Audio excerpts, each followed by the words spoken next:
everyone, and welcome back to the Mech Bay. In today's episode we're going to focus on the big stuff, assaults. As you might have guessed from their size, assaults are there to deal and take tons of damage. So today we're going to try to build one cohesive package of frontline mech murder. A pitfall for a lot of these mechs is mounting too many weapons or too many different weapons. If you mount too many weapons, there is a limit in how much heatsinks you can equip because of the tonnage and the crit slots requirements.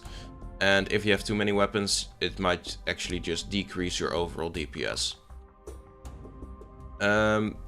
Besides that, if you mount too many different weapons, it's just going to be very hard to control them in a fight. Like when you need 5 control groups for your weapons and you're in a close range brawler, that's just not going to work. So don't mount too many different weapons, keep it simple. And yeah, don't mount too many weapons in general. So the chassis I chose for today is the AS7-D-DC. This mech can equip ECM like the Raven and is the heaviest mech in game together with the Direwolf and the King Crab. The role of ECM here is not to keep yourself hidden behind enemy lines, but it's more of a team support role. Because ECM has an area of effect. You can basically prevent LRM locks on the entirety of your team. Besides that, it has the benefit of making you the target of the for the enemy, because people don't like ECM, so they are going to focus you instead. Which is nice, well, not for you, but the rest of your team is much worse at taking damage. So as long as you get the enemy team to fire at you instead of your teammates, that's beneficial for the team play. Because it's also rare to see this equipment on an assault in general, it's a highly recommended mech to have when you get into more team supporting assaults. So I've already equipped the mech's armor, rounded down to the nearest hotan, ECM, double heat sinks because these are well necessary in every build that you can run them, and the standard 325 engine is something I mounted already as well, together with internal heat sinks.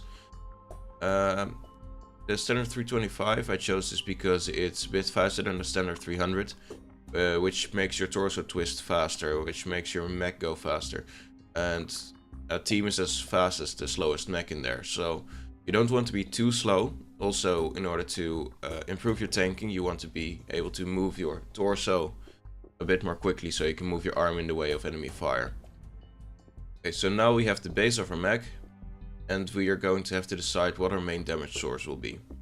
Because we have very few energy hardpoints, it's most likely going to be ballistics or missiles, depending on what you choose.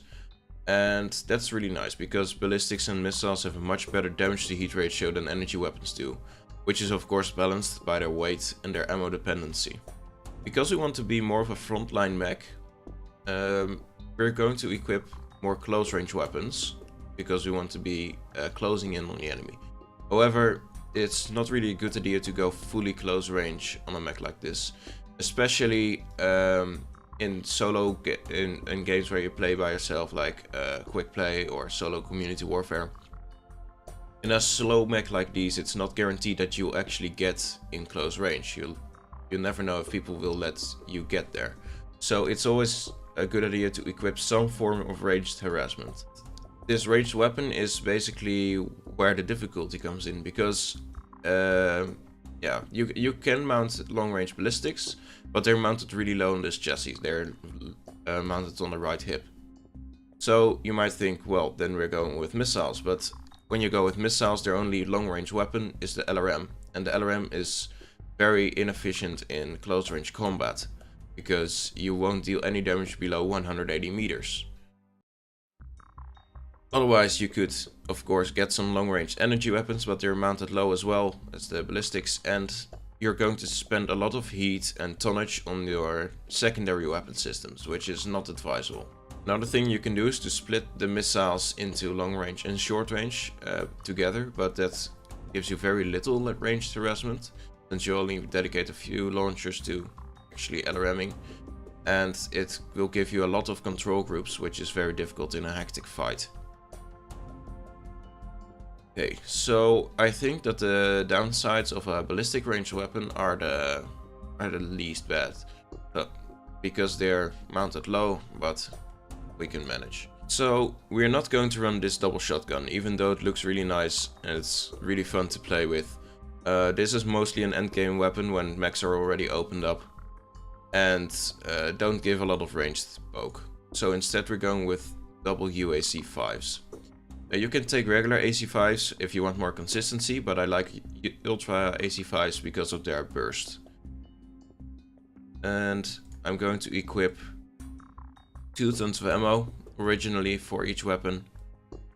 Yeah, because they're going to jam, so you're not going to fire them as often as you'd like to. That's the downside. And I spared the ammo like this because I know I'm also going to get SRM ammo and I don't want one component to be taken out and lose all my weapon for one weapon system. So as I said before, now we are going to have to equip some more missile weapons. And since they have to do the big damage at close range, we're just going to equip the biggest, baddest ones that we can find, the SRM6s. And we're going to upgrade them with Artemis. Artemis is an upgrade which costs 1 ton and 1 crit slot per missile weapon that you've equipped. And what it does is it basically tightens the grouping. So instead of having a cone of missiles flying at your enemy, you can use them as a focus fire weapon that takes out certain components very efficiently. For missile weapons, you usually want to equip around 25 full salvos. And for an SRM6, that would be 1.5 ton per launcher. Since we don't know if we're going to have the tonnage. Yeah, I was going to equip 4, but we've run out of tonnage already. Well, that's easily mitigated by just equipping Endo Steel. And then we're going to mount the 4th ton. And we have 4 tons left, but we also need to equip some energy weapons. So we could do double pulse laser, but if you think that you're going to use all the ammo, you can also go for 2 regular medium lasers and get 1 more ton of UAC ammo and 1 more ton of SRM ammo. These in the torso so you can use your arms for better shielding. So this is our build. Of course, these ammo values are very highly variable based on your playstyle, so make sure that you try out your mech in game. If you have a lot of ammo left in many matches, try to tone it down a bit, or if you run out too much, you can add some more ammo. I hope this episode was helpful for you when you want to build your assaults. Before I go, of course, I want to leave you with a challenge again.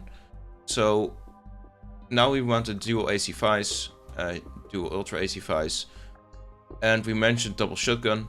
So very simple. How would you build your mech if you didn't go for Ultra AC5s, but if you went for shotgun? And of course, keep in mind everything that we talked about in this episode. With that, I think this is the end of the episode, and I hope we'll see you next week.